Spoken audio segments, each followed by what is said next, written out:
लोगों की जिंदगी के मसले हैं। बिल्कुल सड़क जो होती है सड़क लोगों की 3 पीढ़ी का मसला होता है। वो एक एक्शन का नहीं कि वो एक्शन आएगा जम्मू से आके यहाँ पे आके उसको स्टेटमेंट देगा तो फाइनल हो जाएगी। वो डीपीआर चेंज करने में चीफ कौन होता है डीपीआर चेंज करने वाला? जो आपने कैसे कह दिया फिर? जो मेरे पास फिर नहीं आपने कैसे कह दिया फिर? चीफ के पास कौन सी अथॉरिटी है चेंज करने की? बता दो ना मुझे।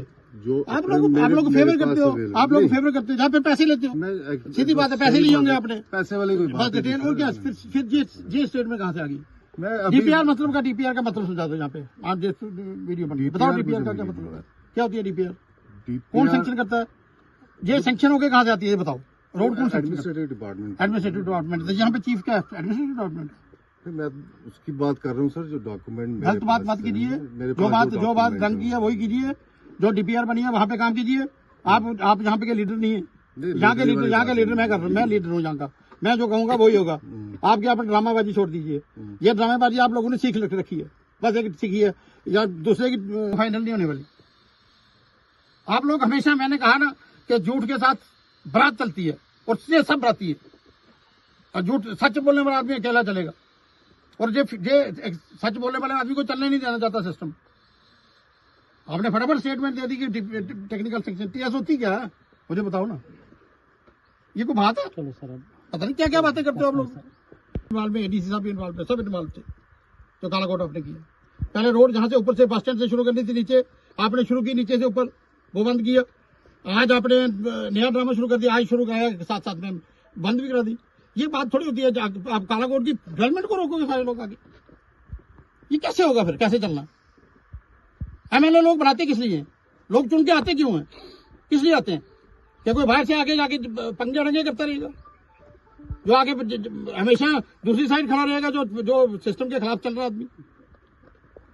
आप सबको ईमानदारी से और तरीके से काम करना होगा जहां पे रहकर, नहीं तो रोज ये झगड़े होंगे, रोज ये फसाद होंगे। मजाक ही बन गई। जो ठीक काम है उसको नहीं देखते, उठा के दूसरी साइड चल पड़ते हैं। भाई ऊपर से नहीं जाना, नीचे से जाना, अपनी मर्जी है, जो दिल करे वो कर लो। ऐसे होता नहीं है। होता कि जब मैं कह रहा हूँ कि डीपीआर उधर से नहीं इधर से है, तो मेरी बात भी नहीं मानी जाए। क्यों मानी जाएगी बात पर? जहां पे डीपीआर जा रही है वहां से काम होना चाहिए। कोई क्यों कैसे कह देगा कि वहां से नहीं, यहां से बनानी है? मैं आपको ये नहीं कह रहा कि आप अपना काम सीधा छोड़ के उल्टे साइड चल पड़ो। मैं नहीं कह रहा आपको। मैं ये कह रहा हूँ कि अपना काम ठीक से करो। बस 2 मिनट में आगे जो गलत आदमी है उसके साथ खड़े रहते हो। आगे फटाफट स्टेटमेंट दे देनी।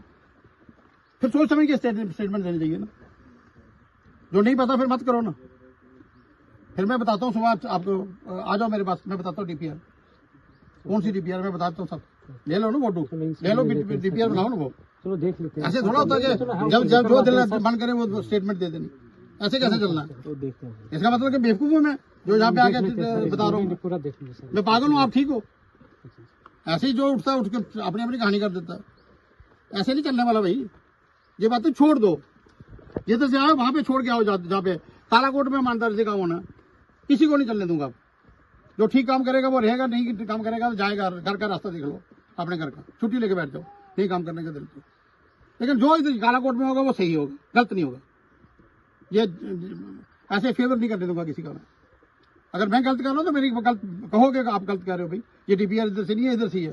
तो आप नई बात बता दी आपने टीएस वाली। टीएस क्या होती है? एक डीपीआर बनी है, डीपीआर को छोड़ के टीएस क्या होती है? पता नहीं क्या।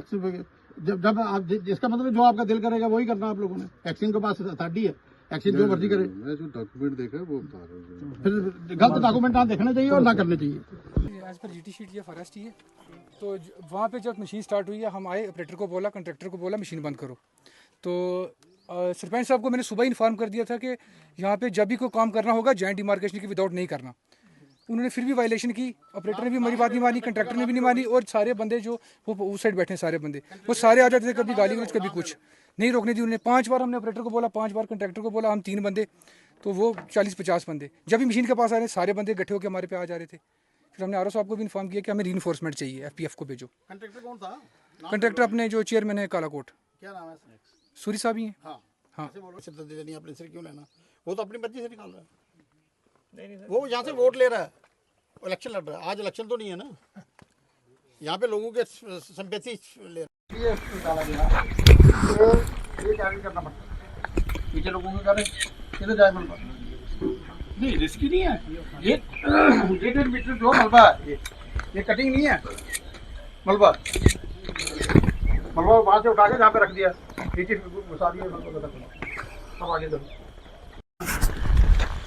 नहीं खुदाई करते जो रास्ता है बंद ये देखो सब पानी से यार मेरी मत बनाओ वीडियो ये साहब से दिखता है फॉरेस्ट का क्या है यार सर जीटी नाम लेना चाहिए जो काम कर रहा था तो फिर जब एफपीएफ वाले पहुंचे तो फिर हमने यहाँ पे मशीन को रोक दिया तब तक एमएलए साहब भी आ गए थे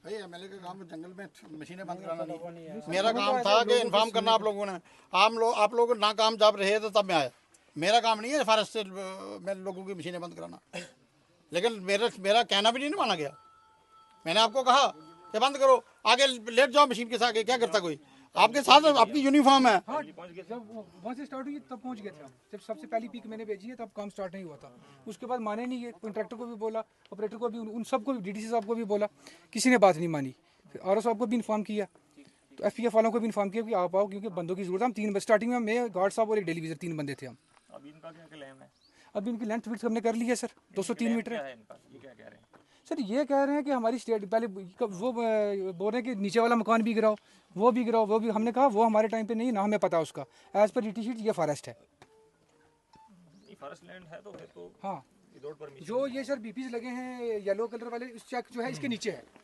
जो स्टेट या प्राइवेट है इसके नीचे है इसके ऊपर ये फॉरेस्ट ये नीचे लगे साथ में सर 100% फॉरेस्ट है हाँ फॉरेस्ट है दूसरी बात ही कोई नहीं है इसमें 203 मीटर की जो लेंथ है वो 5 मीटर विड्थ साइड की इनका केएमएल भी बना लिया हमने ये ठीक है उसमें अगर वायलेशन किया तो केस रजिस्टर होगा जी सर तो कार्रवाई होगी दूसरा ये है कि अगर रोड निकालनी भी है फॉरेस्ट एरिया से तो उसके लिए प्रोसीजर है ना उसी सरकार ने प्रोसीजर बनाया हुआ है तो हमें वायलेशन नहीं करनी चाहिए एज रिस्पॉन्सिबल सिटीजन होने के नाते चाहे वो कंट्रैक्टर है जो भी है चाहे गवर्नमेंट डिपार्टमेंट है तो हम नहीं चाहते हैं कि कोई वायलेशन करे वायलेशन करेगा तो कानून अपनी कार्रवाई तो करेगा उसमें तो कोई दो राय नहीं है भी चाहिए मशीन जब लगाते हैं यार पहले चीज़ें क्लियर कर लिया करो मशीनरी अगर आपकी सीज हो जाएगी तो फिर उसको निकालना मुश्किल हो जाएगा जो कंट्रैक्टर है उनकी खुद की अपनी है पर्सनल जी क्या लगता है ये तो एफसीए की वायलेशन है उस पर एक्ट क्या है अगर कंट्रैक्टर कर रहा है तो कंट्रैक्टर के लिए क्या एक्ट लगेगा ये तो देखा जाएगा अभी ये क्या नाम है कौन सा डिपार्टमेंट करवा रहा है कैसे है कोई डिपार्टमेंट नहीं है जब अपनी मर्जी से करा डिपार्टमेंट का इधर लेना देना कुछ नहीं है ये एक्शन साहब खड़े हैं वहाँ पे ये सामने पूरी सब खड़े हैं इनका क्या लेना देना अगर रोड का प्रोजेक्ट ऊपर से है तो यहाँ पे लेना देना क्या है किसी का डिपार्टमेंट ने क्यों यहाँ पे अपनी लेकिन ये लोग किधर जाएंगे जिनका बंद करके रास्ता बंद करके तो पानी सारा इन लोगों की ज़मीनों में जा रहा है घरों में जा रहा है घर भी गिर गिर के तो मुझे समझ नहीं आ रही कि हो गया रहा प्रोसीजर तो फॉलो करना चाहिए अब अगर यहाँ पे illegal तो पहले भी एक बार हुआ था जहाँ पे रात को ज़बरदस्ती एक मकान घर बनाया मैंने आपको तब भी शिकायत की थी कि भाई घर बन रहा है तब भी आप ही थे जी तब भी उस पर कोई एक्शन नहीं हुआ जब एक बार नहीं हुआ तब ये नंबरदार भी उधर खड़ा था सरपंच भी वहाँ पे था ये लोग जो आज बैठे हैं यहाँ पे ये भी सारे इधर ही थे तो तब भी कोई एक्शन नहीं हुआ जब एक बार एक्शन नहीं हुआ दूसरी बार एक्शन नहीं हुआ तो लोगों को पता कि एक्शन होना ही नहीं हम अपने तरीके से करेंगे फिर लोगों के पास कुल्हाड़ी है दस्ता लकड़ी का लगता है काटने के लिए जंगल है ज़मीनें क्यों नहीं बनाएंगे दिहाड़ी लगाएंगे तो मिलती है 500 रुपया जंगल एक कनाल जगह साफ कर देंगे तो वो 2 लाख की बनती है फिर 2 लाख वाली साइड क्यों नहीं जाएगा कोई 500 की दिहाड़ी क्यों लगाएगा फ्री में जंगल जगह मिल रही है लैंड मिल रही है अब कि मैंने इनको कहा कि भाई कम से कम जो है वो उसमें बैठे रहो फर्दर इंक्रोचमेंट मत करो मैंने असेंबली में भी कहा ना डीएफओ साहब को फर्क पड़ा ना कंजर्वेटर को फर्क पड़ा ना चीफ को पड़ा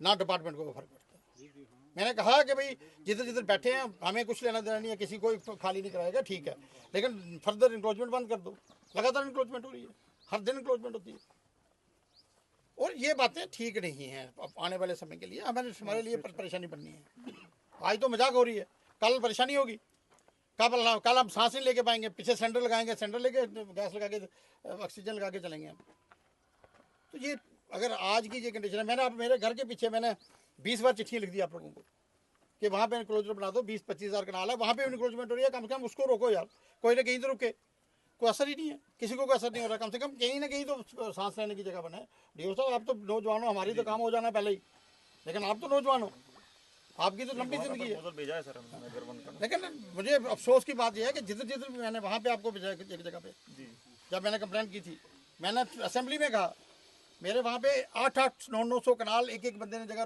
रोकी है। मुझे जो बताया गया, मुझे नायब तहसीलदार ने बताया कि यहाँ पे इस नंबर का इतना एरिया 9000 कनाल के लगभग बंदा जगह, तो 8-9 लोगों ने उसको कंट्रोल किया वहाँ पे हाँ, एडीसी साहब मेरे साथ इन्होंने विजिट किया सारी जगह। हम सुबह से शाम तक चलते रहे, वो जगह नहीं देख पाए। तो कम से कम यार ठीक है, किसी ने इंक्रोचमेंट किया और एक लिमिट है ना। 800 कनाल जगह बंदा एक बंदा इंक्रोच करेगा, तो लिमिट के साथ ही काम होना। ठीक है, कोई लैंडलेस है, ठीक है, कोई बेचारे को पास रहने के लिए हमें कोई तकलीफ नहीं किसी की, पर 800-900 कनाल तो किसी बादशाह के पास भी नहीं होगी। मुझे लगता है कि आपके पास कभी, मुझे नहीं लगता कि 100 कनाल भी होगी। क्या है तो आज सिस्टम ही चल रहा है। जिसके पास है कुल्हाड़ी, जिसके पास है पजामे में टांग फंसा के मसला खराब करता। मैं समझ नहीं रहा भाई क्या करना है डॉक्यूमेंट आपका, आग लगानी है उसको। ये आपके पास आ गया AWE जिसने DPR बनाई है, इसने DPR बना के जहाँ पे मेरे पास कापी पड़ी है DPR की। मैं बताता हूँ आपको DPR क्या होती है, मेरे पास पड़ी है ना, ओरिजिनल कापी पड़ी है मेरे पास। जो आपने मुझे दिखाई है वो सर वो टेक्निकल सैंक्शन क्या होती है? DPR टेक्निकल सैंक्शन में फर्क ही कोई नहीं। आप किसको बता रहे हो? मुझे 34 साल तो मैंने ठेकेदारी की है। आप मुझे बता रहे हो TS क्या होती है, तो वो क्या होता है? ये कोई बात है? आप लोग गलत करते हो भाई, और सिस्टम को फेल करने में आप लोगों का हाथ है, ये बता दूं आपको। और आप लोग इन्वॉल्व हो इस मसले में। करप्शन बेंच क्या होगी? पैसे लेने और बेंच सिस्टम बदल देना। आपको किसने कहा स्टेटमेंट देने के लिए? किसने कह दिया कि रोड DPR की तरफ से? जुम्मा 8 दिन हुए आपको आए हुए, जहाँ पे लड़ाई लड़ते हुए हमें 2 साल हो गए, 2.5 साल हो गए। मैंने जो डॉक्यूमेंट देखा था उसकी बात ऐसे ही देखा डॉक्यूमेंट, पता नहीं कहाँ से उठ के आ जाते हैं, मुझे समझ नहीं आती। जहाँ तो बात पता होनी चाहिए, किसी के फेवर में फटाफट फेवर में बात कर देनी। आपको समझ आनी चाहिए कि क्या कह रहा हूँ मैं। ये बड़ी बात है, छोटी बात नहीं है। लोग